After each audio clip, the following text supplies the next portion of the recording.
Welcome back to Sarah's Werewolf Romance Collection, where the alphas are dangerous and the heroines bite back. Quick question for the pack before we dive into today's chaos. Where are you listening from right now? Let me know in the comments and drop a paw print emoji if your pet is currently judging your audiobook choices, because there is a very judgmental husky in today's story who will absolutely steal your heart. Today, we have a special one. It's funny, it's tense, and it involves a fiercely organized event coordinator and a terrifying alpha king who accidentally claims his mate over an awkward high five. But before we start, if you want to support the channel and get early access to stories like this, hit that join button down below. It helps us keep the lights on and the stories coming. Now take a deep breath. The wedding planner is in charge, and this king is in serious trouble. Let's read. Chapter 1. The shimmering rose-gold coupe glided to a smooth halt outside the Grand Cathedral of Aurelia Crest. The building stood as a jarring, beautiful mix of eras. Ancient, towering stone walls merged without a single flaw into sleek, climate-controlled glass panels. Clarissa cut the engine and grabbed her sleek, insulated thermos from the passenger seat. She checked her reflection in the rearview mirror. Her midnight black curls were bound tight and secured out of her way with a heavy brush brass hair cuff. Her storm cloud gray eyes narrowed, scanning the bustling courtyard for any signs of trouble. She smoothed the front of her tailored, high-waisted trousers, adjusted the collar of her crisp blouse, and stepped out into the crisp evening air. Tonight was the pinnacle of her career, a treaty banquet for foreign dignitaries. A flawless event tonight meant an ironclad reputation tomorrow. "You made good time," Uncle Felix called out. He stood near the service entrance, wearing a bright, theatrical, plum-colored suit that clashed with the serious stonework of the cathedral. He flashed a warm, bright smile. Clarissa approached, unscrewing her thermos to take a sip of strong, black tea. Traffic parted like the sea. "How does the Grand Hall look?" Felix's smile faltered just a fraction. He rubbed his hands together. "The hall is a masterpiece. The lighting is pristine. The tables look like a royal dream. The catering staff, however, are on the verge of a riot." Clarissa sighed, capping her thermos. She grabbed her heavy-duty aluminum clipboard from her side bag. "Show me." They marched through the service corridors. The noise hit them before they even crossed the kitchen threshold. Shouts echoed off the stainless steel prep stations.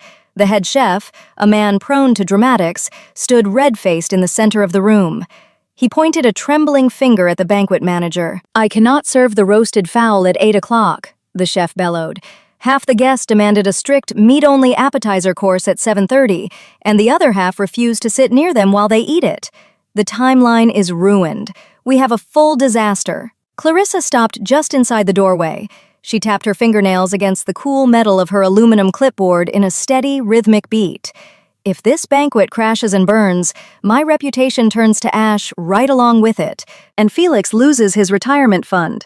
She stepped forward, projecting her voice clear and firm over the chaos. "Nobody is ruining my timeline. Stop yelling."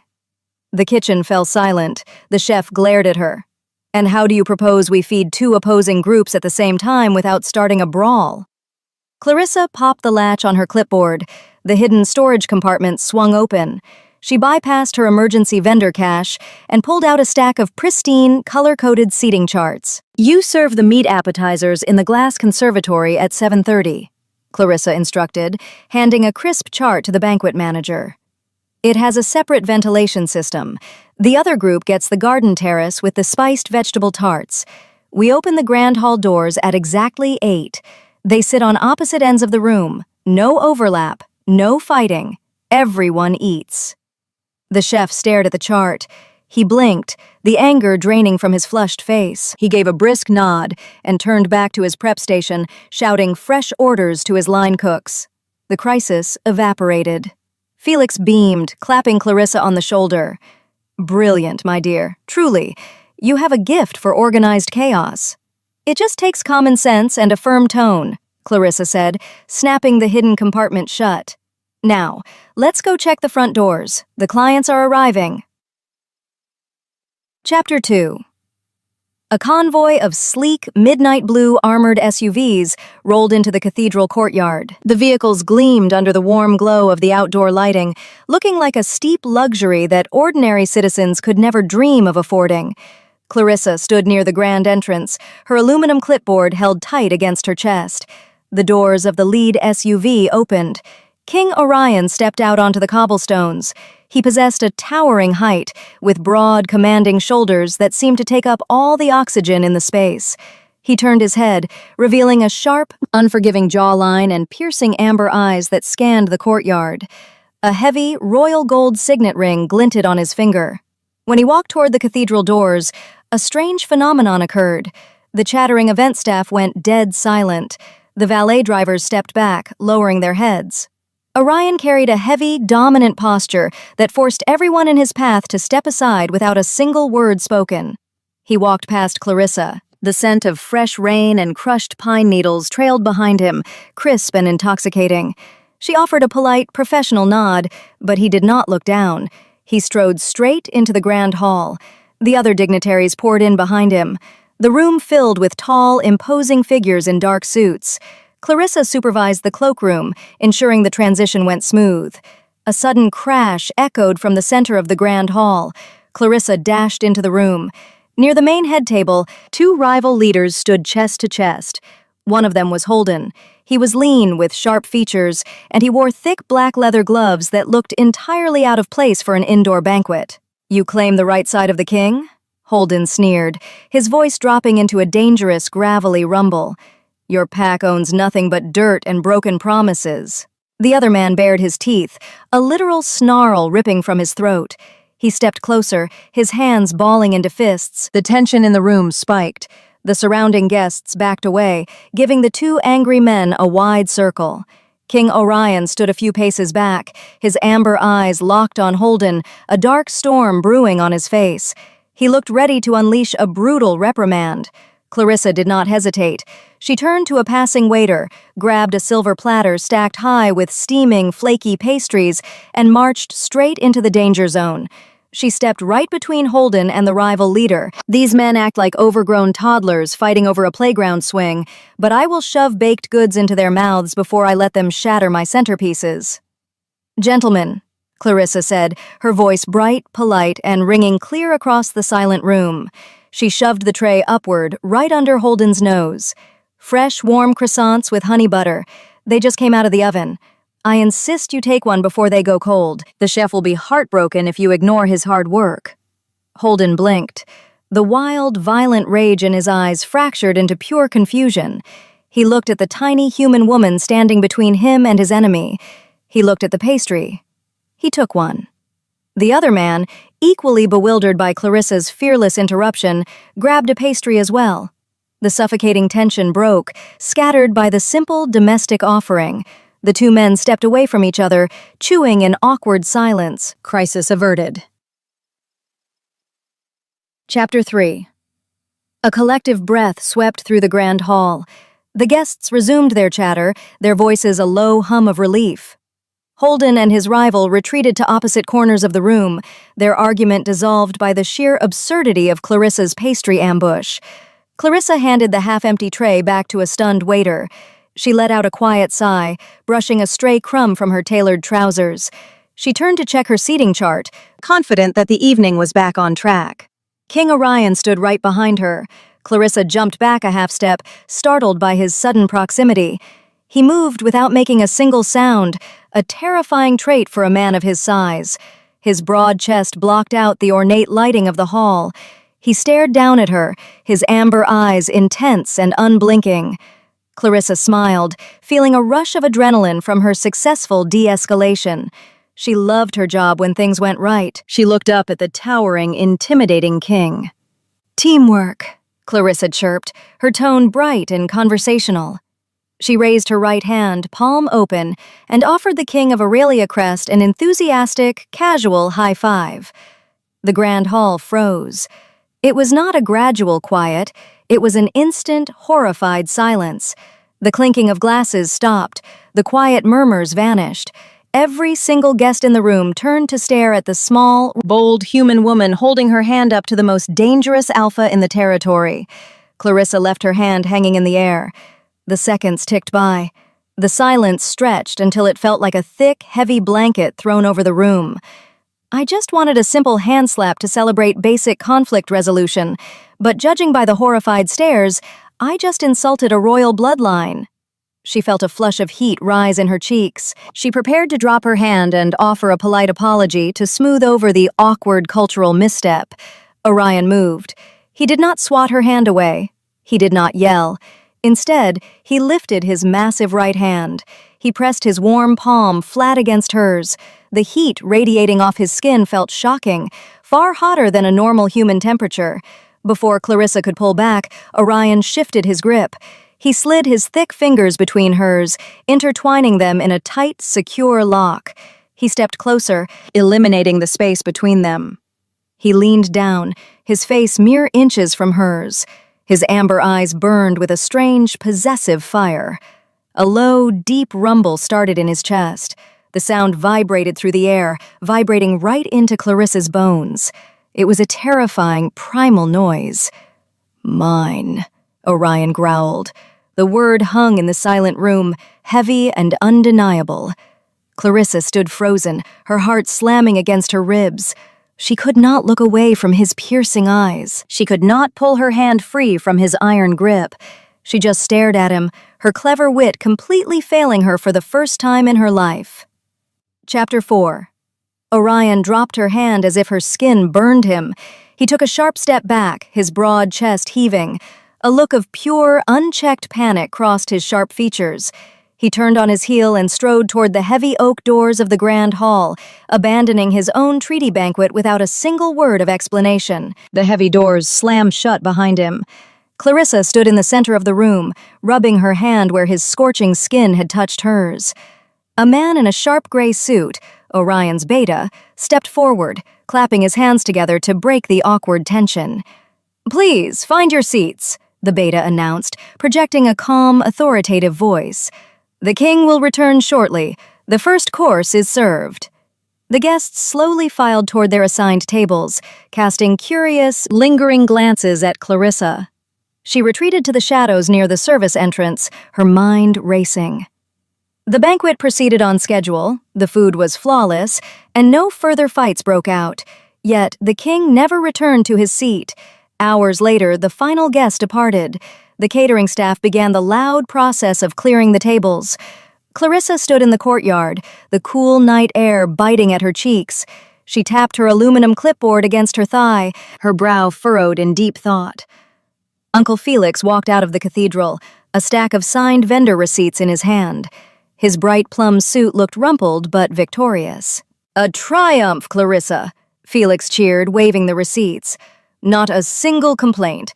We will secure contracts for the entire year based on tonight's performance." Clarissa sighed, looking toward the dark, quiet wing of the building where Orion had vanished. "I am not sure about that, Felix. I think I deeply offended the king." I offered him a high five, and he grabbed my hand, growled at me, and fled his own party. Felix chuckled, shaking his head. He placed a warm hand on her shoulder. "Royals are strange creatures, my dear. They live in a bubble of strict rules and bizarre traditions. You likely caught him off guard by treating him like a normal person." He growled at me, Felix, an actual chest-vibrating growl. "Perhaps he had a sore throat," Felix offered, his tone light and dismissive. "Do not let it fester. We need his signature on the final payout authorization tomorrow morning.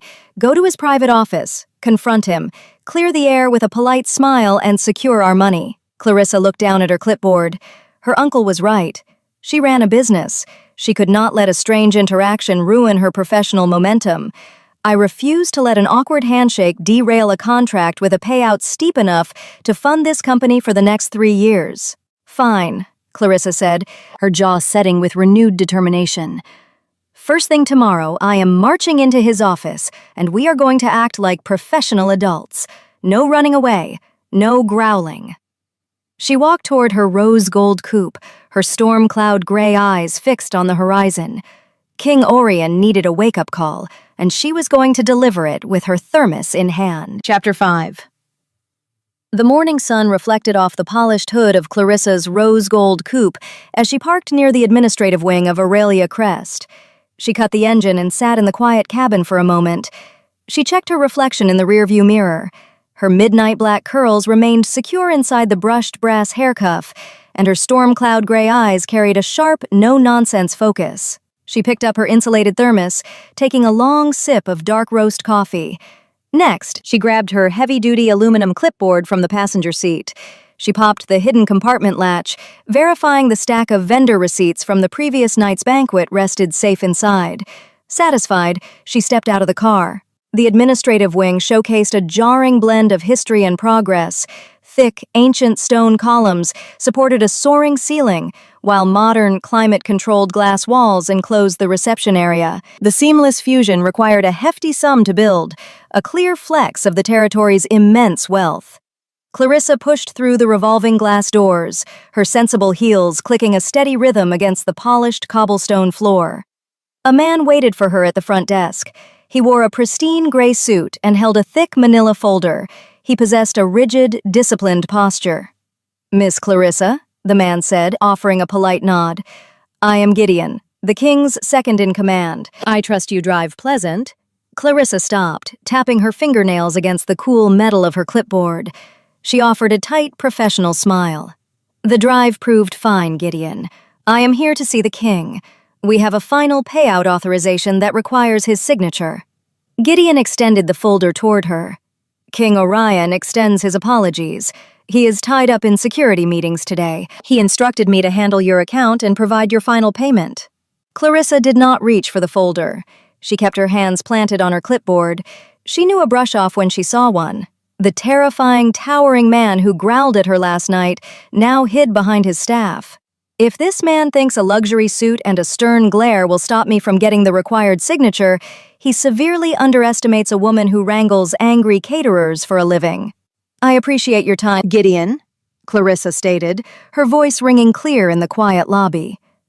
"However, my contract stipulates that the primary event host must sign the release in person. It ensures quality control and prevents future disputes. I do not accept proxy signatures." Gideon frowned, a wrinkle forming between his brows. "The king gave explicit orders. He does not wish to be disturbed. I have the authority to release your funds. And I have the professional standard to refuse them without the proper ink on my paperwork," Clarissa countered, stepping past him. "Which way to his office? The East Corridor?" Gideon stepped into her path, his broad shoulders blocking the hallway. "Miss Clarissa, you do not understand. The king established a firm wall today. You cannot go back there." Clarissa looked up at him, her storm cloud eyes unyielding. She popped the latch on her clipboard, pulled out a copy of the contract, and held it up. Page 4, Section 2. Primary client signature required. If he wants me out of his building, he can take 3 seconds to sign the line. Excuse me. She sidestepped the bewildered man, marching down the East Corridor with purpose. Gideon called after her, but she ignored him. She navigated the winding stone hallways, passing tapestries and modern smart screens, until she reached a set of towering oak doors, guarded by 2 imposing men in dark uniforms. Clarissa gripped her thermos tight, raised her chin, and prepared to breach the king's fortress. Chapter 6. The 2 guards outside the heavy oak doors stepped forward, crossing their arms to block Clarissa's path. They loomed over her, their expressions hard and unforgiving. Clarissa did not flinch. She brandished her aluminum clipboard like a shield of authority. "Clarissa, lead event coordinator. I need a signature from the king. It takes under a minute. Stand aside." The guards exchanged a confused look. They possessed orders to keep threats away, but a petite woman holding a clipboard and a sleek thermos did not fit their security protocol. Before they could argue, Clarissa reached between them, grabbed the heavy iron handle, and pushed the door open. King Orion stood by a floor-to-ceiling window, bathed in the morning light. He wore a crisp dress shirt with the sleeves rolled up to his elbows, revealing thick, corded muscles in his forearms. He turned at the sound of the opening door. His piercing amber eyes went wide. Clarissa stepped inside and kicked the door shut behind her, cutting off the guards. The royal office mirrored the rest of Aurelia Crest. Antique swords hung on the stone walls, alongside sleek, flat-screen monitors. A grand mahogany desk dominated the center of the room. Orion squared his broad shoulders. He tried to project a heavy, commanding aura, puffing his chest out. "You should not be here. I sent Gideon to handle your departure." Clarissa walked straight to his desk. She set her clipboard down and placed her insulated thermos right next to it. "Gideon cannot sign my quality assurance release. Only you can do that." Orion stared at her. He opened his mouth to deliver a stern reprimand, but the words died in his throat. He looked at her storm-cloud gray eyes, then down at the thermos, and back up to her face. A dark, shy flush crept up his thick neck. He rubbed the back of his neck, his imposing posture deflating. He looks like a fierce warrior ready for battle, but his sudden silence gives him the charm of a startled deer. "You left your own banquet last night," Clarissa noted, keeping her tone conversational and light. "You skipped the dessert course. I assume you skipped breakfast today too, hiding in here. I brought coffee." She unscrewed the top of the thermos. The rich, bold aroma of dark roast coffee filled the space between them. She pushed the cup across the polished mahogany wood. Orion remained frozen. He possessed the strength to tear apart enemies with his bare hands, yet he seemed completely baffled by a cup of coffee. He reached out, his large fingers dwarfing the thermos lid. He picked it up and took a cautious sip. "Thank you," Orion murmured, his voice a low, rough rumble. "You are welcome," Clarissa replied. She opened the hidden compartment of her clipboard and pulled out her paperwork. "Now, I need your signature right here, unless you plan to growl at me again and run out the window." Orion choked on his coffee. He set the cup down hard, his cheeks burning red. He refused to meet her gaze, reaching for the heavy, steel-plated pen resting on his blotter. His hands possessed a slight tremble as he uncapped the pen. The terrifying Alpha King, master of Aurelia Crest, signed her contract in complete, mortified silence. The icy wall he tried to build around himself cracked right down the middle, shattered by her sheer, polite audacity. Chapter 7. Clarissa returned to the administrative wing 3 days later. The Aurelia Crest Council requested a preliminary meeting to discuss their upcoming spring gala, and Clarissa refused to pass up a high-tier contract. She navigated the stone corridors with familiar ease, her rose-gold coupe parked securely outside. She bypassed Gideon at the front desk with a polite wave. The guards outside Orion's office recognized her and offered crisp nods. "Step aside to let her reach the heavy oak doors." Clarissa raised her hand to knock, but paused. A strange, low sound echoed from inside the room. It sounded like a muffled grunt of frustration, followed by a sharp, rhythmic tapping. Clarissa pushed the door open. Orion sat in his large leather chair behind the mahogany desk. He pinched the bridge of his nose. On the floor, right in the center of a priceless antique silk rug, sat a large Siberian husky. The dog possessed a pristine coat of gray and white fur and a pair of striking ice-blue eyes. Clarissa froze in the doorway, her aluminum clipboard clutched to her chest. Orion dropped his hand and pointed a strict finger at the dog. He did not speak a word. He just narrowed his amber eyes and pointed toward a plush dog bed resting in the corner of the room. The husky stared back. The dog let out a dramatic, breathy huff, refusing to break eye contact. The animal tilted its head, as if questioning the king's authority over the silk rug. Orion crossed his arms over his broad chest. He leaned forward, matching the dog's intense stare. A silent battle of wills unfolded. The terrifying leader of the territory engaged in a standoff with a fluffy pet.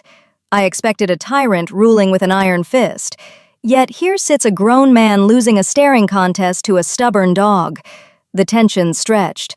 Finally, the husky groaned, a long, complaining vocalization, and stood up. The dog trotted over to the plush bed, spun in 3 tight circles, and collapsed with a heavy sigh, accepting defeat. Orion relaxed his shoulders, a look of triumph crossing his sharp jawline. He looked up and noticed Clarissa standing in the doorway. The color drained from his face, replaced by a rapid, embarrassed flush. "I did not hear you knock," Orion said, his voice rough. "I did not want to interrupt crucial royal business." Clarissa teased, a bright smile breaking across her face. She walked into the room, tapping her fingernails against her clipboard. "Who is your friend?" "This is Coda," Orion muttered, rubbing the back of his neck. "He possesses a terrible attitude and zero respect for antique textiles." At the sound of his name, Coda lifted his head. The husky stood and trotted over to Clarissa. The large dog sniffed her tailored trousers, inhaling deep breaths.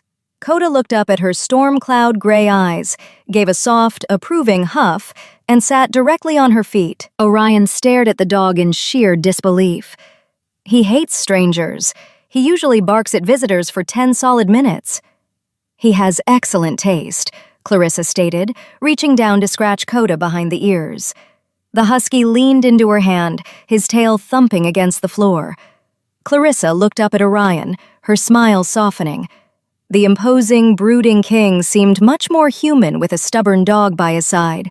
The strict, intimidating front he presented to the world was nothing but a well-crafted shield. Chapter 8.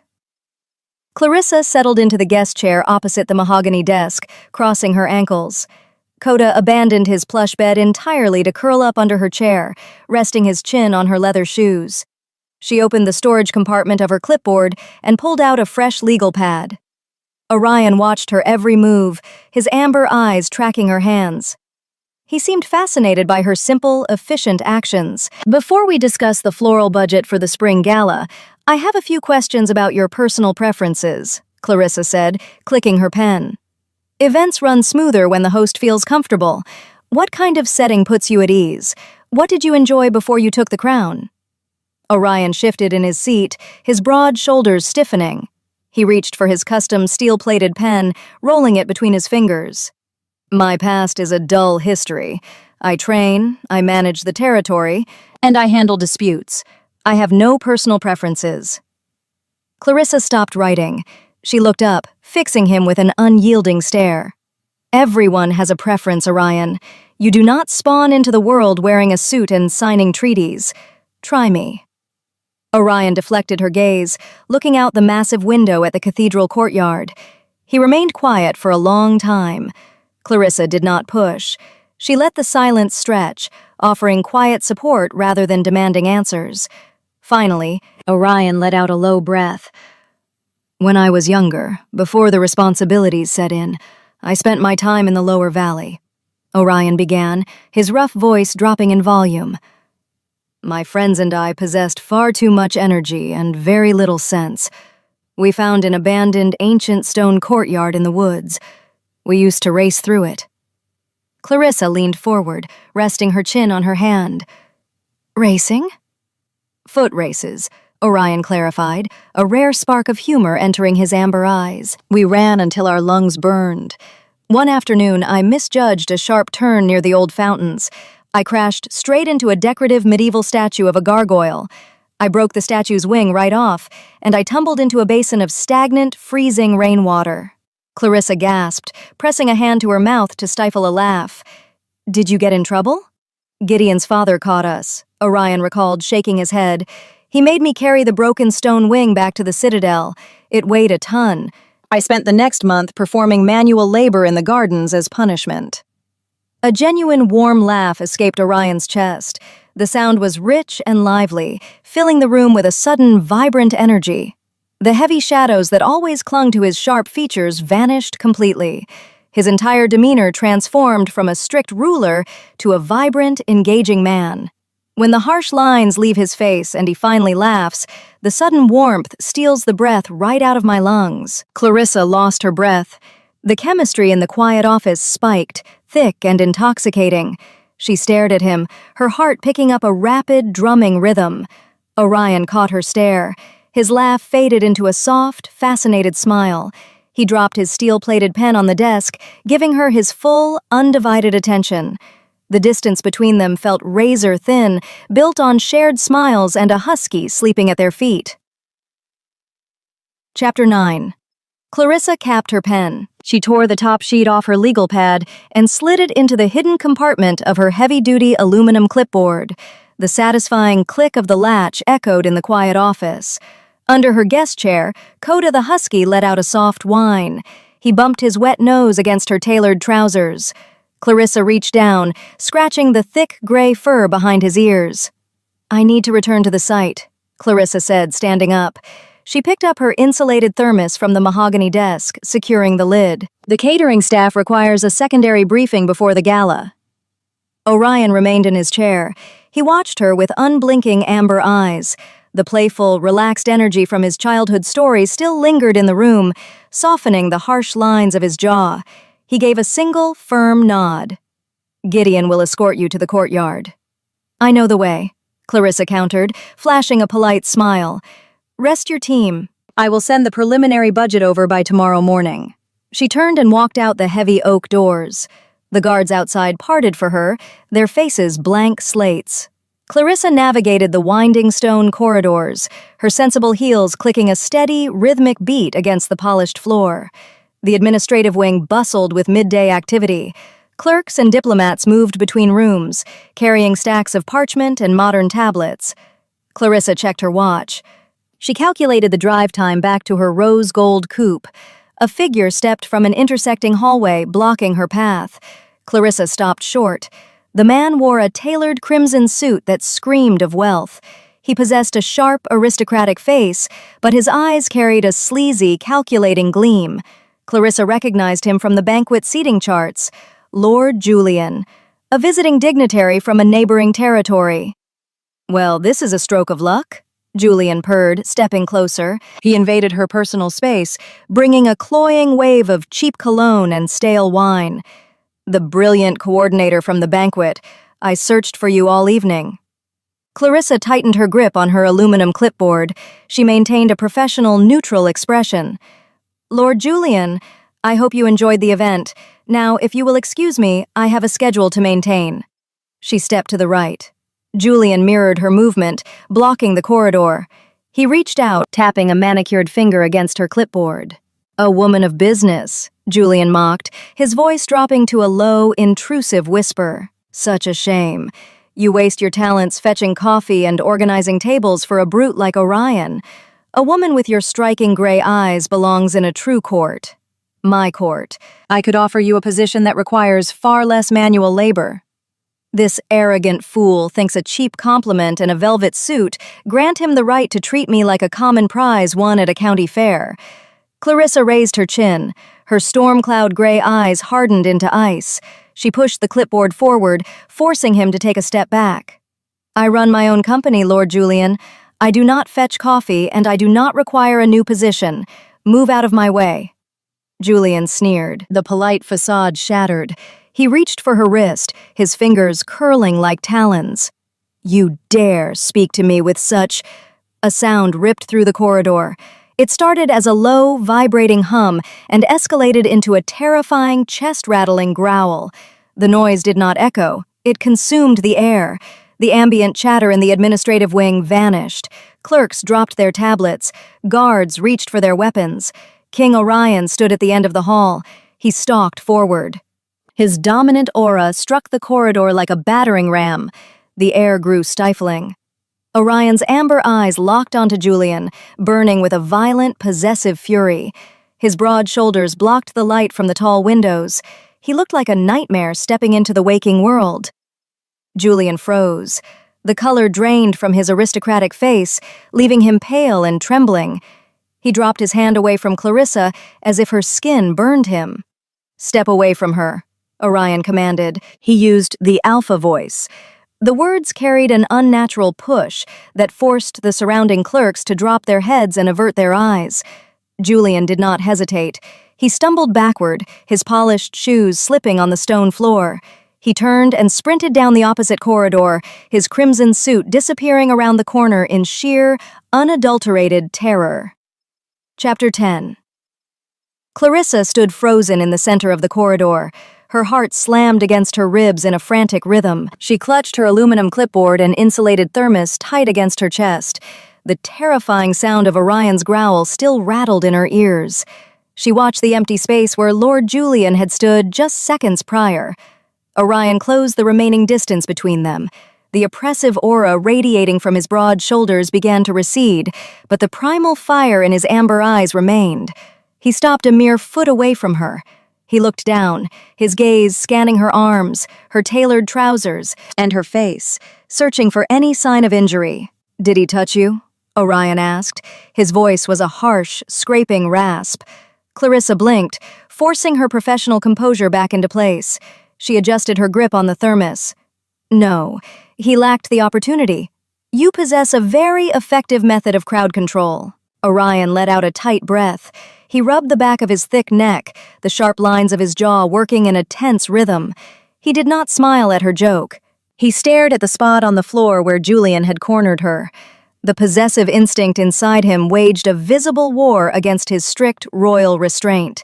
"He looks ready to tear the cathedral down stone by stone, all because an arrogant dignitary stepped into my personal space."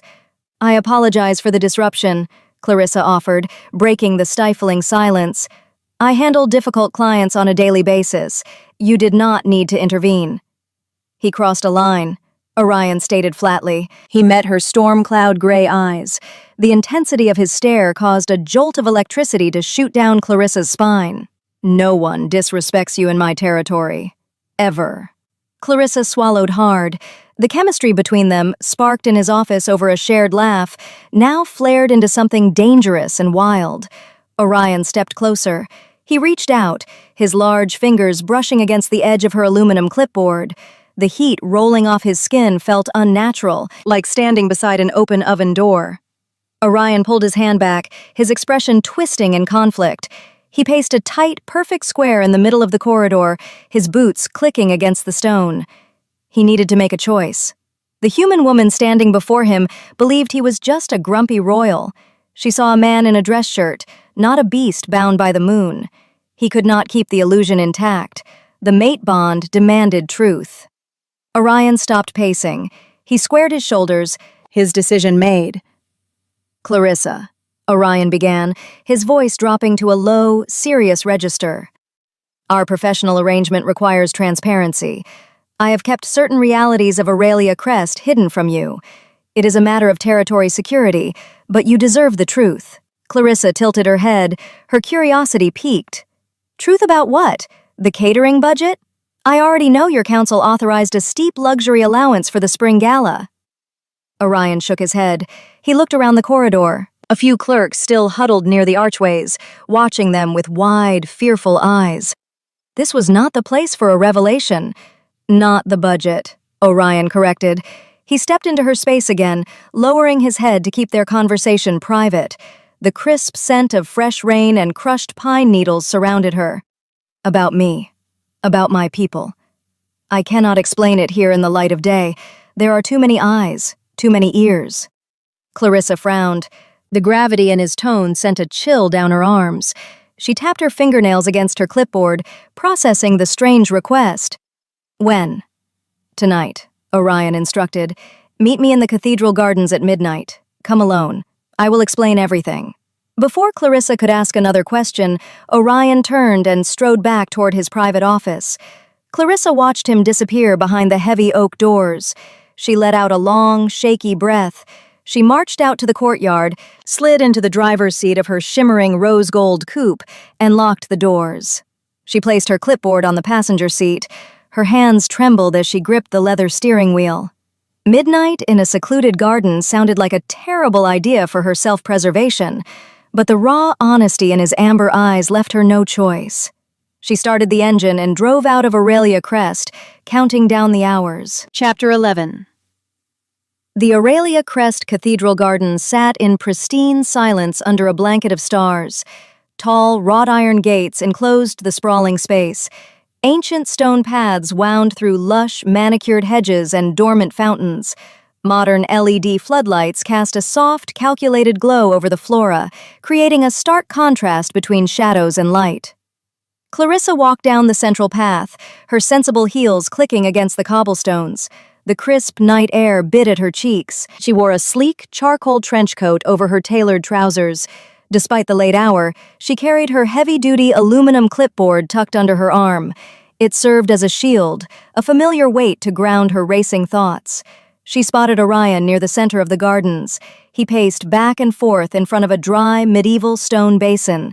He wore a dark Henley shirt that stretched tight across his broad chest and corded shoulders. He moved with a restless, caged energy. The imposing King of Aurelia crest looked out of his element, rubbing the back of his thick neck as he muttered under his breath. Clarissa stepped into the clearing.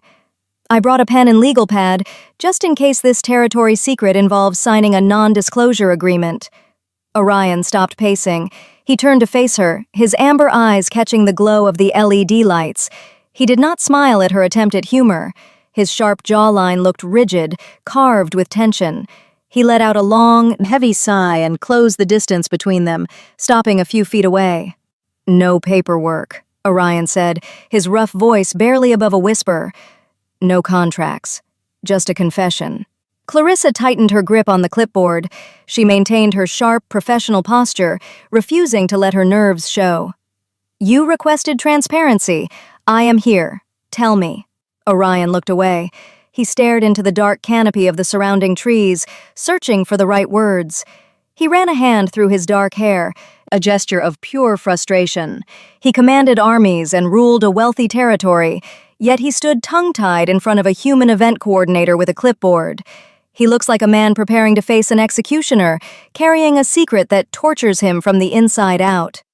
"My people do not operate like yours," Orion began, his gaze snapping back to her storm cloud gray eyes. "We hold on to ancient bloodlines. Our bodies heal from deep cuts in minutes. We hear heartbeats across crowded rooms. Our normal body temperature runs much hotter than a human's. You felt it when I grabbed your hand at the banquet?" Clarissa frowned, tapping her fingernails against the cool metal of her clipboard. She processed the strange list of attributes. "So, you possess a genetic anomaly, a fast metabolism and good hearing. That does not require a midnight meeting in a dark garden, Orion." "You do not understand," Orion pressed, taking a step forward. The raw desperation in his voice echoed over the stone basin. "It is not just biology, Clarissa. It is a curse passed down through generations. A beast lives inside our minds. We share our bodies with a wild, violent second nature." Clarissa stood her ground. She tried to apply her fierce, logical organization skills to his words, but the pieces did not fit into a rational spreadsheet. "A beast." "Yes," Orion stated. He dropped his royal guard, laying his truth bare in the cold night air. "We are tied to the moon. We shift. We break our own bones to take a different shape. My people, Gideon, the guards, Holden, myself, we are lycanthropes. We are werewolves." The word hung in the quiet garden, sharp and ridiculous. Clarissa stared at the towering, muscular man standing in front of her. She waited for the punchline. She scrutinized his face, searching for a smirk or a twitch of amusement. His expression remained dead serious. The wind rustled the leaves of the hedges, amplifying the heavy silence between them. Clarissa shifted her weight, a nervous flutter igniting in her chest. The king of a multi-million-dollar territory just confessed to being a mythical monster. The absurdity of the statement crashed against her logical mind. She refused to accept a fairy tale as a business reality. Chapter 12. Clarissa stared at King Orion, the aluminum clipboard pressed tight against her chest. The silence in the cathedral gardens stretched into a long, uncomfortable minute. She let out a short, sharp breath that misted in the cold night air. "A werewolf," Clarissa repeated. Her tone held a thick layer of skepticism. "You brought me out here at midnight, past my working hours, to tell me you turn into a dog. Is this a hazing ritual for new contractors?" Orion did not flinch. His broad shoulders remained stiff. "I assure you, Clarissa, this is not a joke. Coda is a dog. I am an apex predator. There is a distinct difference." Clarissa shook her head, her dark curls bouncing slightly with the motion. She let out a dry, disbelieving laugh. "Right, and I am the queen of the fairies. Listen, Orion, I appreciate a good prank, but I have a business to run. If we are done with the ghost stories, I will return to my car." She turned on her heel, her sensible shoes pivoting on the cobblestone path. "Look at me," Orion commanded. He did not yell, but the sheer, unnatural power behind his voice hit Clarissa like a blow. The alpha voice demanded immediate obedience. Her muscles locked. Against her own rational will, her body turned back to face him. Her storm cloud gray eyes went wide with shock. Orion stood near the dry stone basin. He rolled his shoulders back, letting his strict royal control slip away. He gave the beast inside him an inch of freedom. The transformation started in his eyes. The normal amber color ignited, flaring into a brilliant, glowing, luminescent gold that pierced through the shadows of the garden. A low, guttural growl ripped from his throat, a sound too deep and violent to come from human vocal cords. It vibrated the very cobblestones beneath Clarissa's feet. Orion raised his hands. The muscles in his corded forearms bulged, tearing the seams of his dark Henley shirt. The bones in his fingers cracked and snapped with a sickening, wet, popping sound, restructuring themselves in real time. His knuckles swelled to twice their normal size. Thick, razor-sharp black claws extended from his fingertips, catching the glare of the LED floodlights. His jaw extended, the structure of his face shifting, revealing a set of elongated, deadly canines. The heat rolling off his body intensified, warping the cold air around him into a visible, rippling haze. The scent of fresh rain and crushed pine needles twisted, mixing with the raw, metallic smell of adrenaline and wild earth. Clarissa stopped breathing. The logic in her brain short-circuited. Spreadsheets, catering timelines, and budget approvals vanished, replaced by a primal, screaming alarm. She stared at the glowing gold eyes and the deadly claws of the man she had offered a high five to just days ago. My business plan did not account for monsters lurking behind the glass walls of this territory, and my polite smile will not save me from a set of razor-sharp teeth. Her strong sense of self-preservation ignited. The blood drained from her face, leaving her pale and trembling. Her hands went numb.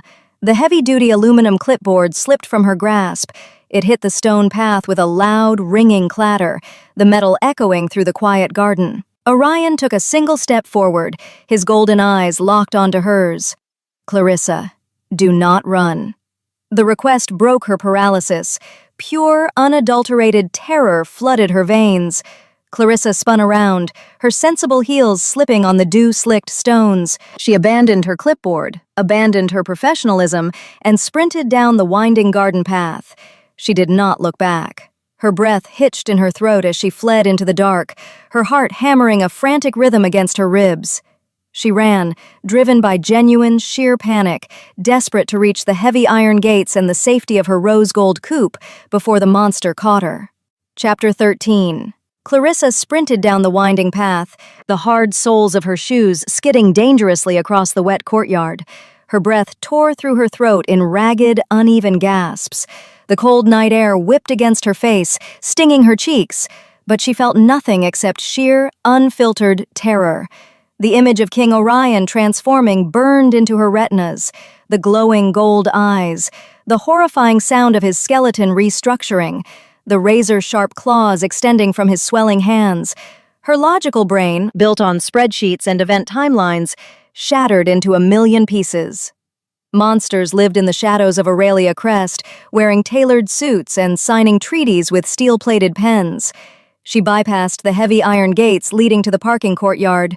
Her shimmering rose-gold coupe sat under a street lamp, a beacon of safety, but her car keys rested deep inside the pockets of her charcoal trench coat. Her hands shook with violent tremors. She lacked the fine motor skills to unlock a car door, let alone start an engine and drive down a winding mountain road. Clarissa veered left, rushing toward the side entrance of the administrative wing. The modern glass doors loomed ahead. She crashed into the heavy glass, her shoulder taking the brunt of the impact. She pushed through, her shoes skidding on the polished interior floor. The lobby sat empty, cloaked in quiet shadows. She ran past the front desk, navigating the familiar corridors until she reached her assigned on-site coordination office. She threw the wooden door open, stumbled inside, and slammed it shut. Her trembling fingers found the deadbolt. She twisted the metal lock. The mechanical clank echoed in the small room. "If I trip and break my ankle, I will end up as a midnight snack for a royal client, and Uncle Felix will have to plan my closed casket funeral on a strict budget." Clarissa backed away from the door until her spine hit the far wall.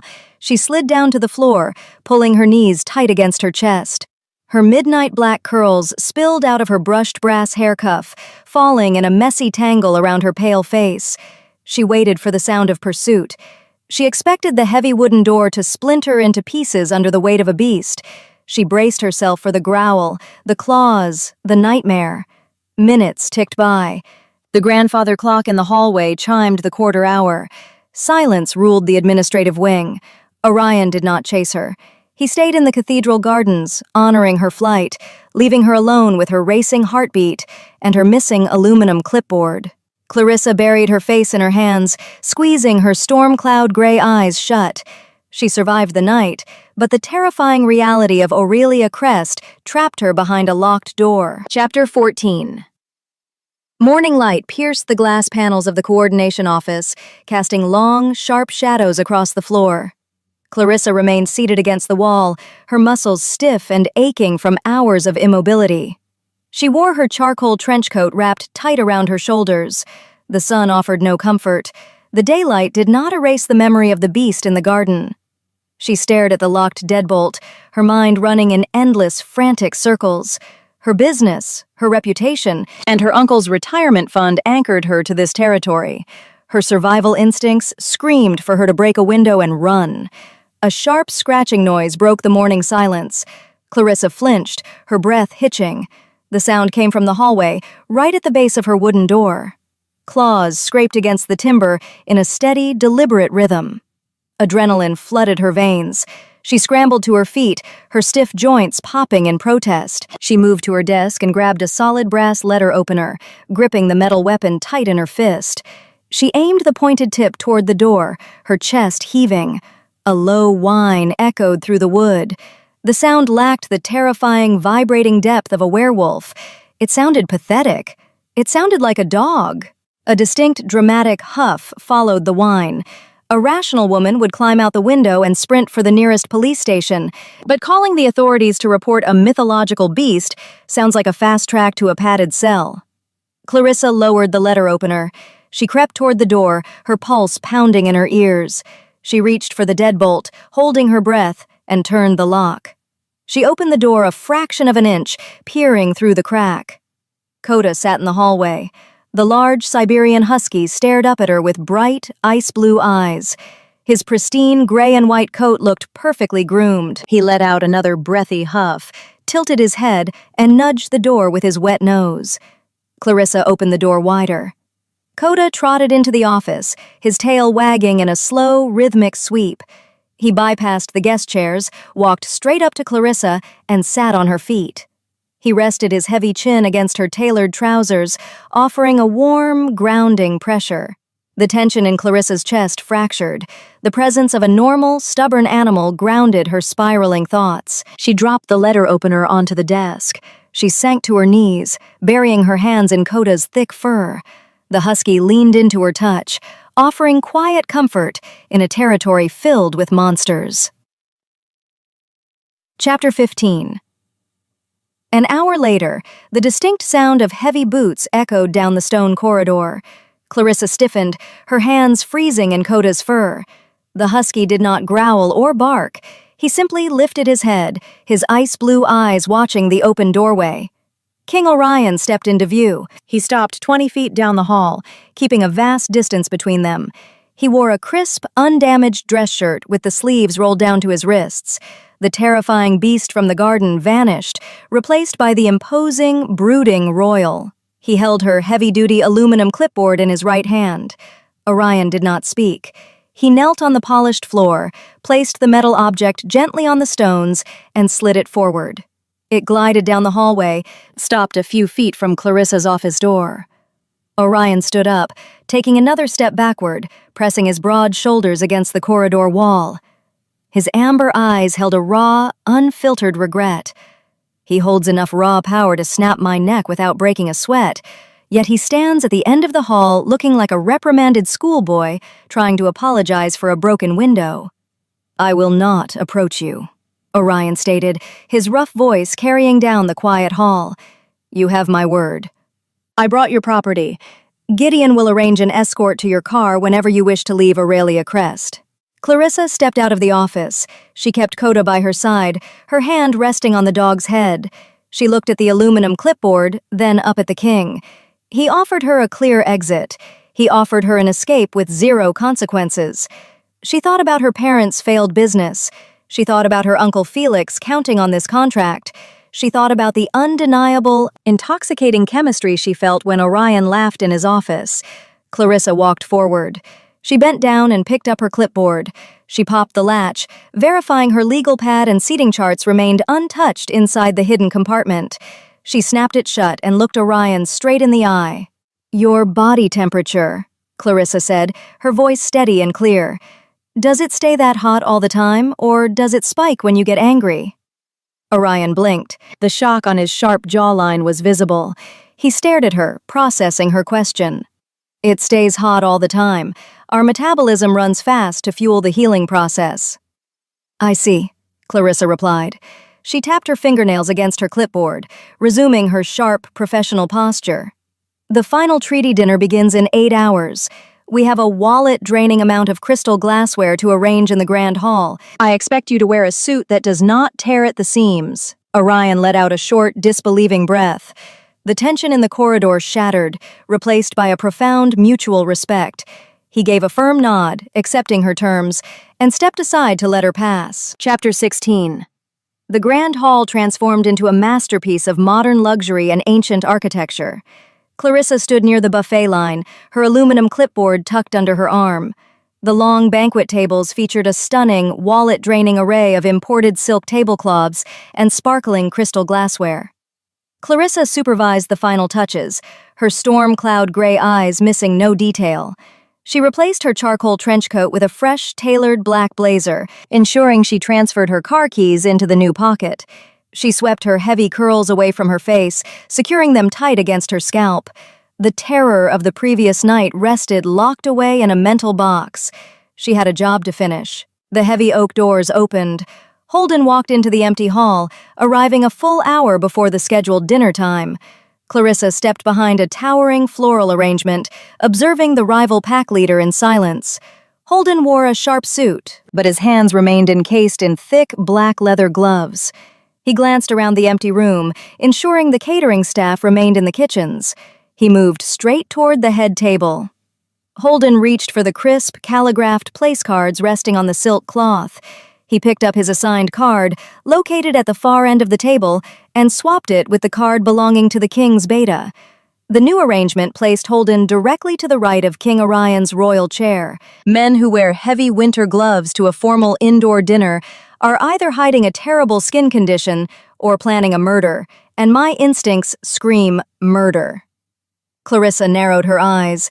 She knew Orion possessed superhuman senses, but a crowded banquet hall offered endless distractions. She refused to let an arrogant rival ruin her flawless event, and she refused to let a threat get close to the alpha who stood down to make her feel safe. Holden finished his sabotage and exited through a side door. Clarissa stepped out from her hiding spot. She did not change the place cards back. A public confrontation would cause a scene, and a scene meant bad business. Instead, she walked over to the catering carts. She picked up a solid silver serving tray. The heavy metal felt cool and substantial in her hands. She marched over to the buffet line positioned directly behind King Orion's chair. She placed the silver tray front and center, pushed aside a ceramic bowl to make room for her improvised shield. The doors to the grand hall swung open again, signaling the start of the event. King Orion entered, his towering frame commanding the room. He wore a flawless dark suit, his royal gold signet ring catching the light. He locked eyes with Clarissa. She gave him a brief, professional nod. The trap was set, and she held the only weapon in the room capable of stopping a monster. Chapter 17. The grand hall swelled with the hum of forced diplomacy. Dozens of rival pack leaders sat around the sprawling banquet tables, pretending to enjoy the roasted duck and spiced root vegetables. The ambient noise of clinking crystal glassware and polite, strained conversation bounced off the stone walls. Clarissa stood near the edge of the room, her back straight and her tailored black blazer crisp against the chaos of her mind. She held her heavy-duty aluminum clipboard pressed to her stomach, her fingernails tapping a steady, silent rhythm against the metal. She fixed her storm cloud gray eyes on the head table. King Orion occupied the center seat, projecting a flawless picture of royal authority. His dark suit fit his broad shoulders with tailored precision, and the gold signet ring on his finger caught the glare of the overhead chandeliers every time he reached for his water glass. He looked like a normal, commanding man. Clarissa knew better now. She knew the beast that lurked right beneath the surface of his skin, yet she refused to abandon her post. To Orion's immediate right sat Holden, taking full advantage of Gideon being occupied with perimeter security at the main doors to claim the stolen seat. Holden kept his head bowed in mock respect, listening to a visiting dignitary speak. His hands rested on top of the silk tablecloth. He still wore the thick black leather gloves. A sane person would throw the catering schedule out the window and drive her coupe to the next time zone, but I refused to let an arrogant traitor ruin my flawless event. Clarissa tracked Holden's micro-movements. The man possessed a nervous, coiled energy. He shifted his weight in the plush dining chair. He glanced toward the high arched windows, then back to the center of the table. Orion turned his head to address a question from the left side of the table, exposing his blind spot to Holden. Holden slipped his right hand into the interior pocket of his suit jacket. Clarissa stiffened. She lowered her clipboard. On the buffet line just 2 feet away, the solid silver serving tray waited. She had placed it there an hour ago, shoving a ceramic bowl aside to ensure a clear path to the weapon. She took a half step forward, closing the distance to the buffet. Holden pulled his hand from his pocket. He held a small glass vial between his gloved fingers. The liquid inside possessed a dark, unnatural purple hue. Wolfsbane. The toxic flower meant certain death for the king if it entered his system. Holden unscrewed the tiny cork with his thumb. He leaned to the left, bringing his hand over Orion's ornate drinking goblet. A sharp, booming bark shattered the polite hum of the banquet. Clarissa jumped. A side door used by the catering staff swung open. Coda trotted into the room. The Siberian Husky ignored the perimeter guards, his ice-blue eyes scanning the crowd. He locked onto the head table. He let out another loud, demanding bark, annoyed by the crowd of strangers occupying his usual territory. Holden flinched.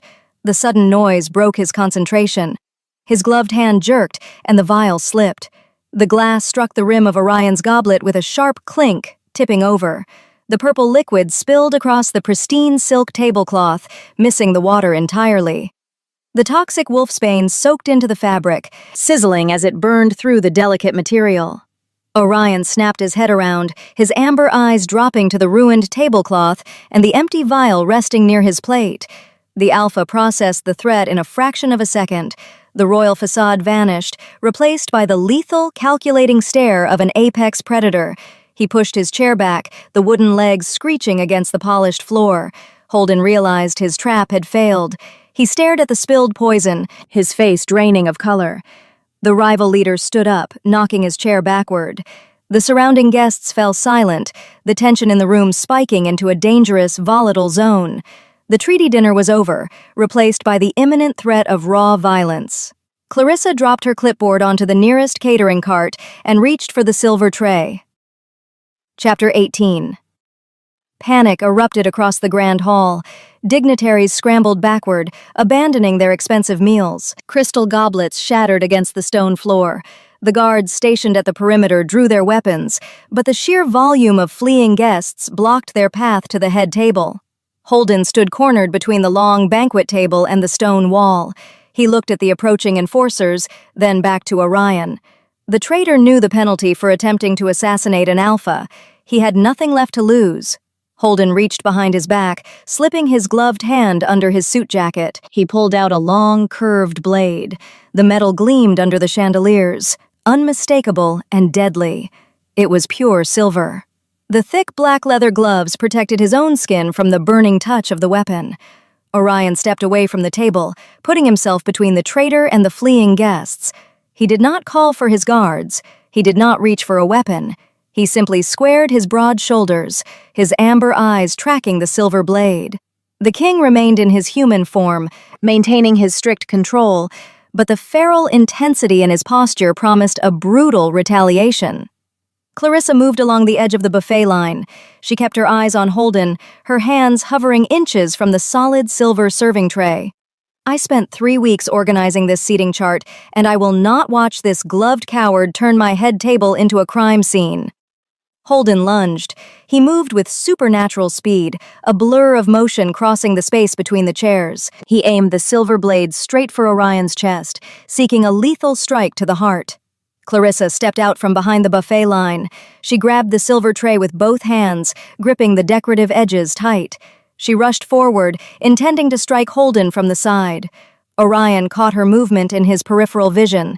He saw the black blazer, the dark curls, and the reckless bravery of his human mate stepping into a deadly supernatural fight. His alpha instincts overrode his tactical training.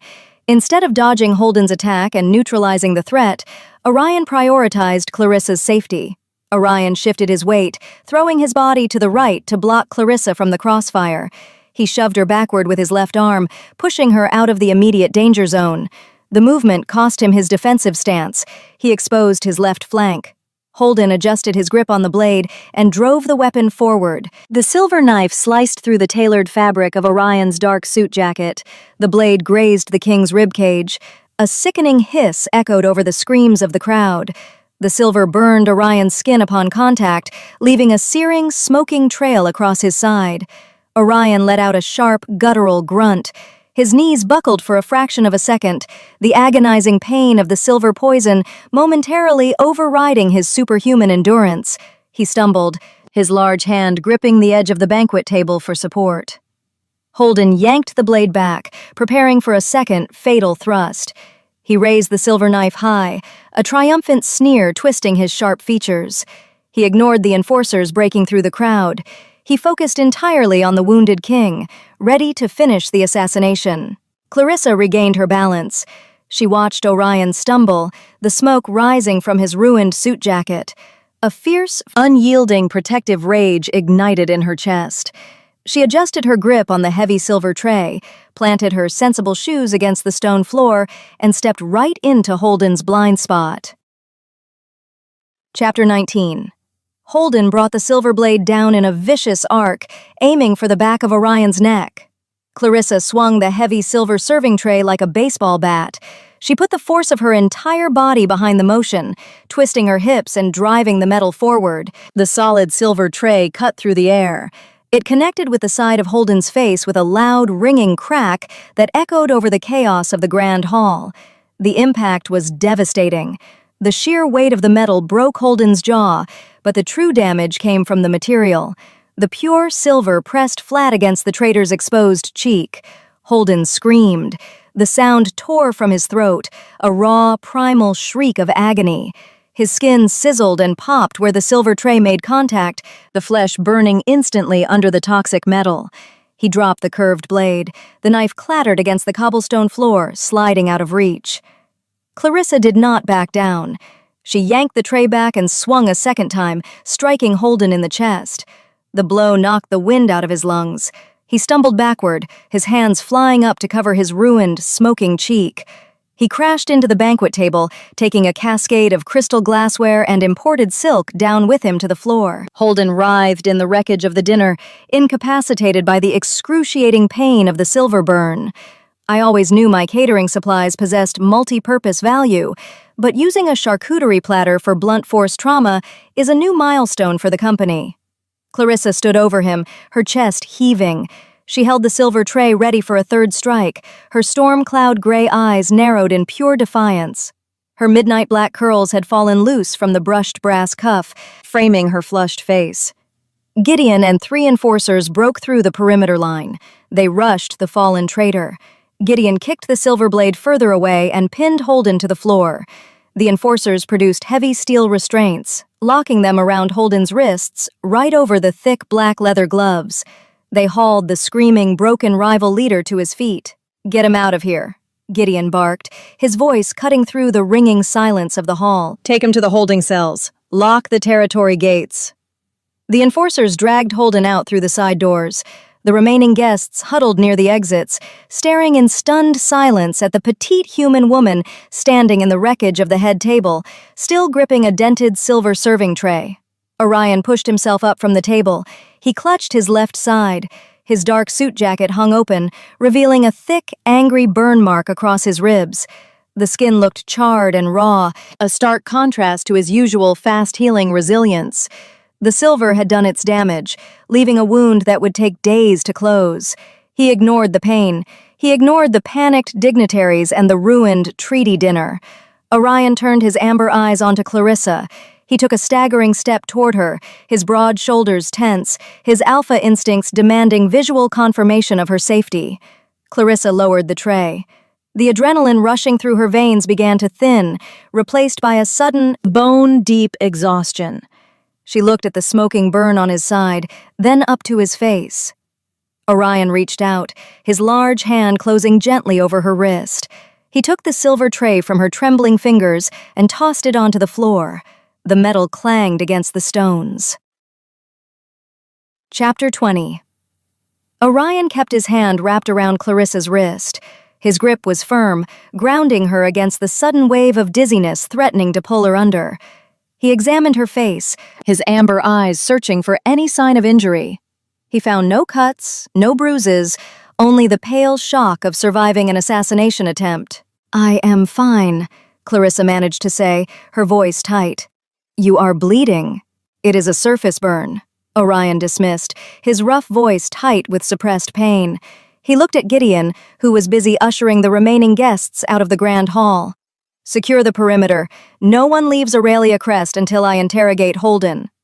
Gideon offered a crisp nod. "Yes, my king. I will summon the healers to your quarters." Orion turned back to Clarissa.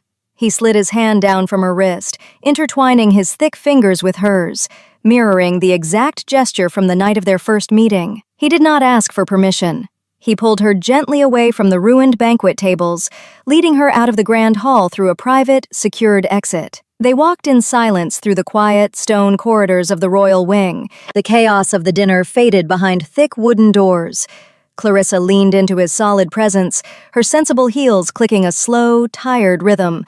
The reality of her actions crashed over her like a tidal wave. She had attacked a werewolf pack leader with a piece of tableware. "I saved a king from a poisoned blade, and tomorrow I have to explain to Uncle Felix why we have a dented silver tray on our equipment invoice." They reached his private chambers. Orion pushed the heavy oak door open and guided her inside. The room was sparse but comfortable, featuring a broad four-poster bed and a large seating area. Coda the husky sat on the rug, his tail thumping against the floor in a steady beat. Orion let go of her hand. He walked to the center of the room and began shrugging off his ruined suit jacket. The movement pulled at the silver burn on his ribs. He let out a sharp hiss, his jaw clenching tight. He tossed the jacket onto a chair and unbuttoned his dress shirt, pulling the fabric away from the raw, angry wound. Clarissa stepped forward. She dropped her tailored black blazer onto a side table. She walked right up to him, her storm cloud gray eyes fixed on the burn. She did not run away. She did not panic. She reached out, her small, steady hands hovering an inch above the injured skin. Orion froze. He looked down at her, the feral intensity in his amber eyes melting into something profound and vulnerable. He possessed the strength to tear the world apart, yet he stood completely still under her gaze, allowing her past his formidable defenses. The danger of the evening had stripped away the final walls of royal protocol. Clarissa looked up, meeting his eyes. The raw, unfiltered intensity hanging in the quiet room was undeniable, but the angry red blister on his ribs demanded immediate attention. Orion let out a harsh, strained breath, his towering frame tightening as the silver poison continued to burn. Chapter 21.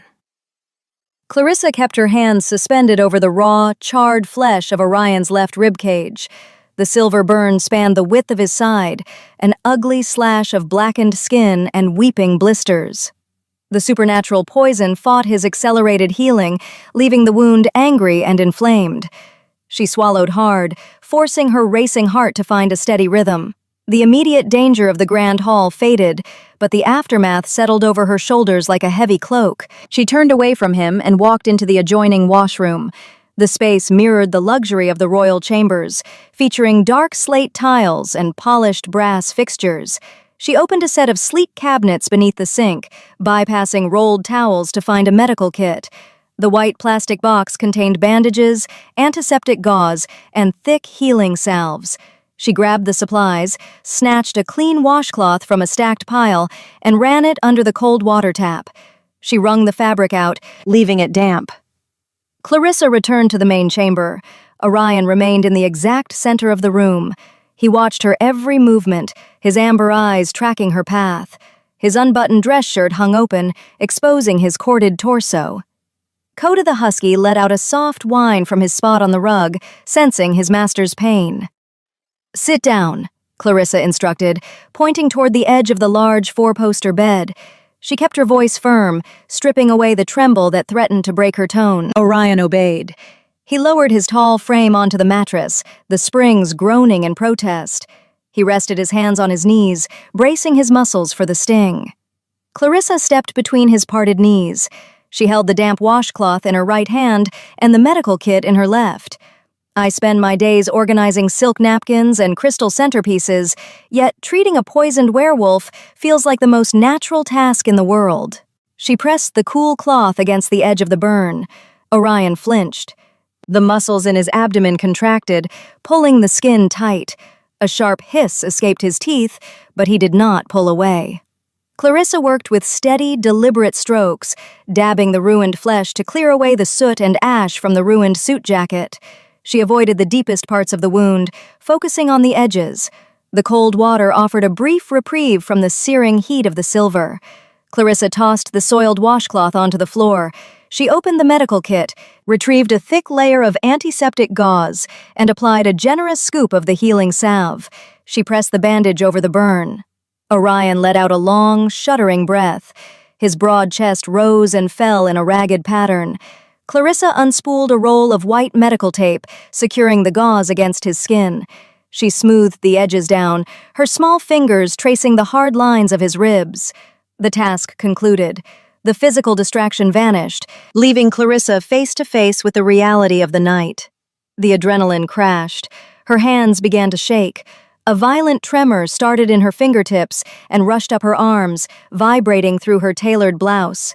Her knees went weak. The memory of the silver blade flashing under the chandeliers struck her mind. Holden lunging, Orion bleeding, the sheer weight of the solid silver tray connecting with bone. Clarissa stumbled backward, her sensible shoes catching on the edge of the rug. Orion reached out with his uninjured right arm. He caught her around the waist, halting her fall. He pulled her forward, ignoring the sting of his bandaged side. He guided her down until she sat beside him on the edge of the mattress. He wrapped his thick arm around her shoulders, tucking her against his uninjured right side. He provided a solid, unmovable anchor in a spinning room. Clarissa buried her face against the crook of his neck. Her midnight black curls tumbled over his collarbone. She gripped the fabric of his ruined dress shirt, her knuckles turning white. Orion held her tight, his chin resting on the top of her head. He let her tremble, offering no words, only the steady, grounding rhythm of his racing heartbeat against her cheek. Chapter 22. The silence in the private chambers stretched into the late hours of the night. The violent tremors racking Clarissa's frame faded into exhausted stillness. She kept her cheek pressed against Orion's uninjured chest, listening to the steady thrum of his heart. Coda remained on the rug, his ice-blue eyes closed in slumber. Orion shifted his weight on the mattress. He winced, a sharp intake of air signaling the ongoing pain of the silver burn. Clarissa pulled back, creating an inch of space between them. She looked up, her storm cloud gray eyes searching his face. The harsh, imposing lines of the Alpha King were gone. He looked ragged, tired, and unmasked. "You stepped in front of a lethal weapon," Clarissa stated, her voice a quiet rasp. She tapped her fingers against her own knee, channeling her lingering nervous energy. "You broke your defensive stance. You compromised your flank. You took a blade meant for an assassin just to push me out of the way." Orion stared down at her. The golden ring of his signet ring caught the dim light of the bedside lamp as he rested his large hands on his thighs. "You stepped into a supernatural blood feud armed with a catering tray. We both lack basic survival instincts tonight." Clarissa let out a breathless, uneven laugh. The sound broke the heavy tension in the room. "I planned that seating chart for 3 weeks. I refused to let Holden ruin my centerpiece arrangements." Orion did not laugh. His expression darkened, the shadows pooling in the hollows of his sharp jawline. He reached out, his thick fingers tracing the line of her jaw. He brushed a stray midnight black curl away from her cheek, his touch feather-light against her skin. I watched the knife drop. Orion confessed, his rough voice dropping to a harsh whisper. I saw the silver arc toward your blazer. The beast inside my mind went blind with panic. We possess enhanced strength and speed, but in that fraction of a second, I felt nothing but sheer terror. He dropped his hand, rubbing the back of his neck. He looked away, ashamed of his own vulnerability. The fearsome ruler of Aurelia Crest laid his greatest weakness bare. He carries the weight of an entire territory on his broad shoulders, but the thought of losing me brings this giant to his knees. You do not belong in this crossfire, Orion continued, his amber eyes fixed on the far wall. My world thrives on violence. Rivals plot in the shadows. Silver blades hide under silk tablecloths. You build beautiful things, Clarissa. You fix chaos. I drag you into it. Clarissa reached out, her small hands grabbing his thick wrists. She forced him to look at her. Her gaze held zero hesitation. The fear from the garden was a distant memory, replaced by an unbreakable titanium resolve. Do not dictate where I belong, Clarissa commanded, her tone matching the unyielding steel of her event coordination persona. I ran from the garden because I lacked the facts. Today, I saw the facts. I saw an arrogant traitor try to poison a man who skipped meals to protect his people. I saw you take a blade for me. She slid her hands up his arms, her palms resting against his corded biceps. I do not run from chaos, Orion. I manage it, and I choose to stay here. The raw honesty in her words struck him like a physical blow. Orion's amber eyes flared, the pupils dilating in the dim light.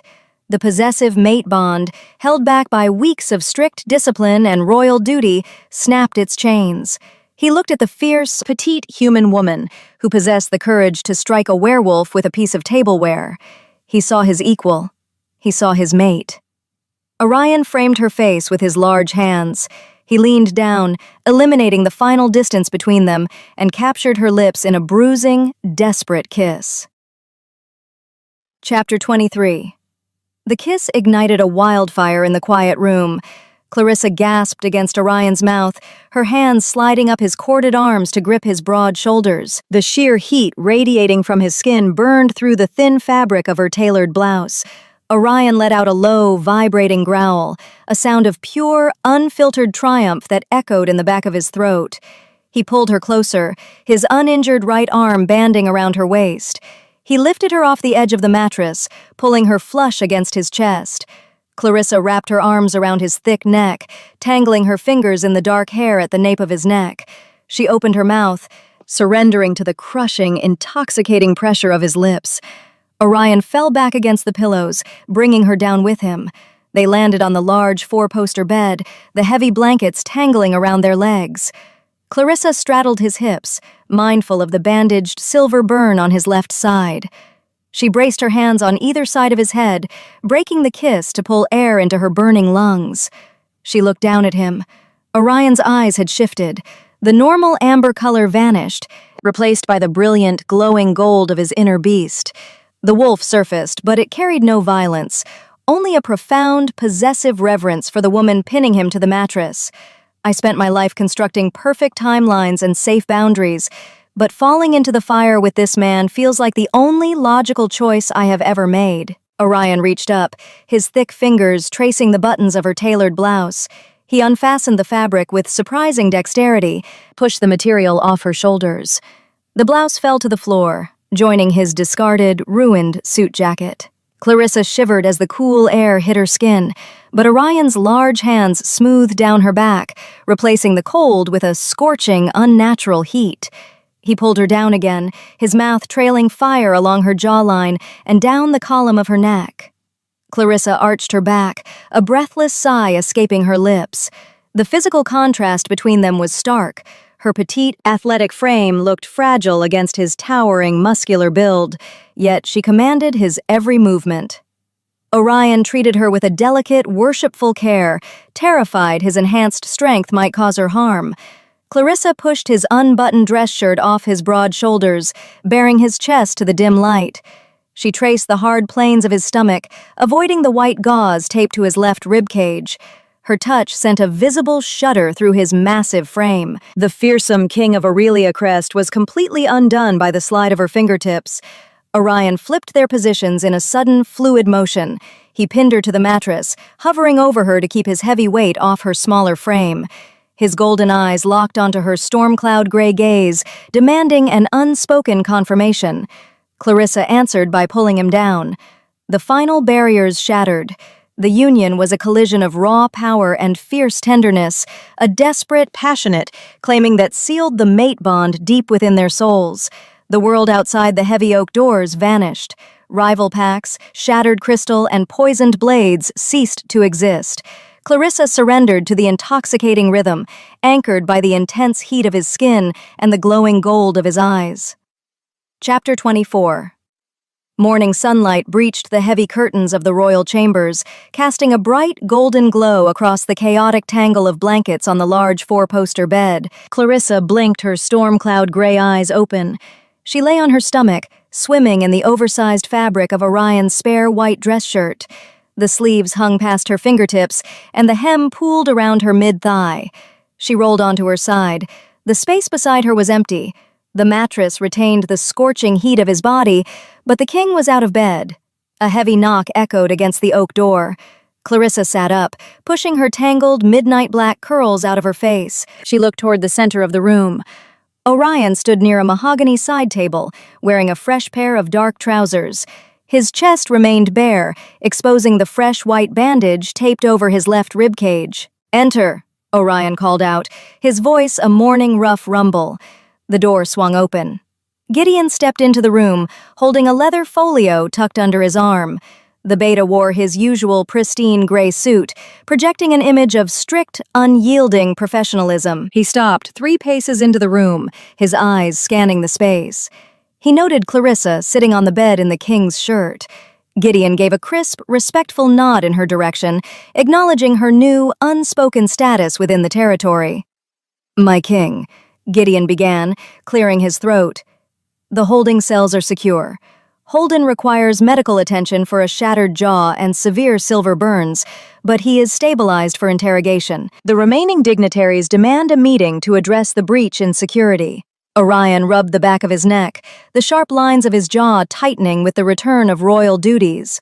"Delay the meeting until noon. I need to sign the formal arrest warrants first. Bring me my pen." Gideon paused. A rare look of supreme irritation cracked his stoic facade. "I cannot bring you the pen, sire." Orion dropped his hand. He turned to face his second-in-command, a frown marring his features. "Why not?" Gideon pointed a rigid finger toward the far corner of the room. Clarissa followed his gesture. Behind a plush velvet armchair, Coda the Siberian husky sat in a patch of sunlight. The dog held Orion's custom steel-plated pen, trapped firmly between his front paws. Coda looked up, his ice-blue eyes gleaming with mischief. He let out a long, dramatic huff and rested his chin on the metal pen, claiming the object as his rightful prize. "We survived an assassination attempt by a rival pack leader, but the true threat to this territory's administration is a fluffy gray dog." "Take it from him, Gideon," Orion commanded, crossing his arms over his chest. Gideon did not move. "Sire, I am a trained enforcer. I fight rogues. I do not engage in combat with the Luna's favored pet. He bit my shoe yesterday." Clarissa pressed a hand over her mouth to stifle a laugh. The absurd standoff brought a bright, unexpected humor to the morning. Orion stared at the husky, initiating a silent, intense battle of wills. Coda stared back, his tail giving a single, defiant thump against the floorboards. "Coda!" Clarissa called out, her tone sweet and coaxing. "Bring me the pen." The husky perked his ears. He grabbed the steel-plated pen in his teeth, trotted over to the four-poster bed, and dropped it into Clarissa's lap. He sat on his haunches, waiting for praise. Clarissa scratched him behind the ears, handing the drool-covered royal pen to a bewildered Orion. The king wiped the metal on his trousers, shook his head, and signed the warrants. Chapter 25. Gideon grasped the leather folio, tucking the arrest warrants under his arm. "I will delay the council until noon, sire. The guards await your command." He bowed his head, pivoted on his polished shoes, and exited the royal chambers. The heavy oak doors clicked shut, plunging the room back into quiet morning solitude. Clarissa sat up on the edge of the large four-poster bed, the oversized white dress shirt pooled around her mid-thigh, swamping her petite frame. She located her tailored trousers, draped over a velvet armchair. She stepped into the garment, fastening the metal clasp at her waist. She opted to keep the dress shirt on, rolling the long sleeves up past her elbows to free her hands. Orion watched her movements. His amber eyes held a steady, grounding warmth. He walked toward his mahogany wardrobe, reaching for a stiff, button-down shirt. The simple upward reach stretched the white medical tape secured over his left rib cage. He grunted, dropping his arm as the silver burn protested the motion. "Leave that," Clarissa instructed, crossing the room. She grabbed a dark, loose-fitting sweater from a lower wooden shelf instead. She guided the soft fabric over his head, mindful of the bandaged wound, helping the Alpha King dress without causing further trauma to the charred skin. A loud, rhythmic knock rattled the oak door. "Clarissa, are you in there?" Uncle Felix's voice boomed through the thick timber. Orion raised an eyebrow. Clarissa motioned for him to unlock the door. Orion twisted the brass knob, pulling the heavy door inward. Uncle Felix strode into the royal chambers. He wore his bright plum-colored suit, though the fabric bore a few fresh wrinkles from a long night of administrative work. He ignored the towering, intimidating king, walking straight toward his niece. He held a stack of vendor receipts in one hand and a thick, dust-covered book in the other. "The guards told me you stayed behind to coordinate the cleanup," Felix announced, a bright smile breaking across his face. "Brilliant dedication to the craft. The catering staff finished the kitchen inventory. We secured our final payment. I survived a supernatural assassination attempt, yet my uncle waltzes into the royal bedchamber holding a historical artifact like it is a misplaced catering invoice." Coda the husky trotted over from his spot on the rug. The dog sniffed Felix's plum trousers, gave a satisfied huff of approval, and sat on the man's leather shoes. "What a magnificent animal," Felix praised, scratching Coda behind the ears. He turned his attention back to Clarissa, holding up the cracked leather book. "I found this in the lower storage catacombs. I went searching for the missing linen crates. The caterers misplaced them." Orion stepped forward, his amber eyes locked onto the worn leather cover. The ancient royal crest of Aurelia Crest, a shield flanked by twin wolves, sat branded into the binding. The king's sharp jaw tightened. "Where did you locate that text?" Orion asked, his rough voice carrying a sharp, commanding edge. Felix handed the book to the king without hesitation. "Bottom shelf, behind a stack of broken serving platters. The lock rusted shut decades ago, but the metal hinges gave way in my hands." Orion opened the heavy cover. The dry parchment pages crackled in the quiet room. He flipped past ancient ledgers and handwritten notes, stopping near the back of the tome. He flattened the book onto a mahogany side table. A large, hand-drawn map spanned 2 adjacent pages. Faded black ink depicted the surrounding mountain range, highlighting a hidden valley absent from any modern survey. "The sunken citadel," Orion breathed, tracing the ink. "Viridia." Clarissa stepped to his side, looking down at the intricate lines. "What is Viridia?" "A sister city," Orion explained.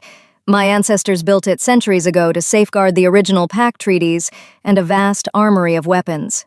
We believed a rockslide crushed it during the early border wars. It vanished from our history." He tapped a specific set of coordinates drawn on the map. "This diagram shows the true mountain entrance. It survived." Felix clapped his hands together. "A lost historical site! Think of the immense tourism potential. We could organize an expedition and host the next spring gala inside an ancient ruin." Clarissa read the room. Orion's tense posture and the grim set of his mouth told a different story. The map represented danger, untested power, and buried secrets. Holden sat at the head table plotting a murder just hours prior. The traitor must have known about the lost city. "No galas," Clarissa stated, her storm cloud gray eyes meeting Orion's intense gaze. "This is a tactical advantage." Chapter 26. Orion traced the faded ink lines on the parchment map, his broad chest rising and falling with measured breaths. The ancient paper revealed a subterranean route carved straight through the northern mountains. The path bypassed the main paved roads of Aurelia Crest, ending at a fortified underground structure marked by the twin wolf crest. Uncle Felix leaned over the mahogany table, adjusting his posture to get a better look. He pointed a finger at a cluster of drawn symbols near the entrance. Look at the archways. Classic medieval stonework. The architectural value alone warrants a full excavation team. We should call a university. No excavation teams, Orion commanded, his tone leaving zero room for debate. He closed the cracked leather book, the sound snapping like a gunshot in the quiet royal chambers. Viridia remains a secret. The founders sealed the city for a specific reason. The armory inside contains enough weapons to arm a rogue faction and overthrow the current leadership of this territory. Clarissa tapped her fingertips against the mahogany wood. The pieces of the puzzle snapped into place inside her logical mind. The ruined banquet, the thick black leather gloves, the misplaced place cards. Holden wanted the throne, Clarissa deduced, pacing a tight circle near the bed. He swapped the place cards to get close to your chair. He carried a silver blade and a vial of poison. He planned an assassination, but he also needed a way to hold the territory after you died to prevent a civil war. Orion nodded, his amber eyes reflecting the morning sunlight pouring through the windows. A dead king creates chaos. A new leader wielding the ancient, undisputed weapons of Viridia commands instant obedience. Holden required the armory to solidify his coup.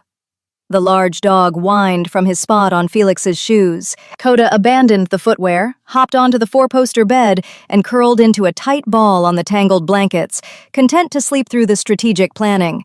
Felix looked between Orion and Clarissa, a confused frown replacing his joyous smile. Assassination? Poison? Clarissa, what kind of contract did we sign? I thought these people were foreign diplomats. Clarissa turned to her uncle. She placed a reassuring hand on his shoulder, smoothing the rumpled fabric of his plum suit. She could not explain the supernatural reality, the fangs, or the healing burns, without sending the older man into shock. An event coordinator covering up a werewolf blood feud with a lie about corporate espionage sounds absurd, but shielding my uncle from the truth remains my top priority. We signed a high-stakes security contract, Clarissa lied, keeping her voice steady and professional. Corporate espionage. Rival factions fight for control of the local infrastructure. We need to secure this map and prevent Holden's associates from finding the location. Felix bought the explanation. He straightened his tie, his expression turning serious. Corporate espionage. Understood. I will lock the vendor receipts in the administrative safe and prepare our company exit strategy. Go home, Felix, Clarissa instructed. She reached into her pocket and pulled out her car keys. Take the keys. Drive the coupe back to the city. I will finish the final client debriefing here. Felix hesitated, but the fierce determination in her storm cloud gray eyes won the argument. He accepted the keys, gave Orion a polite nod, and exited the royal chambers. The heavy oak door clicked shut.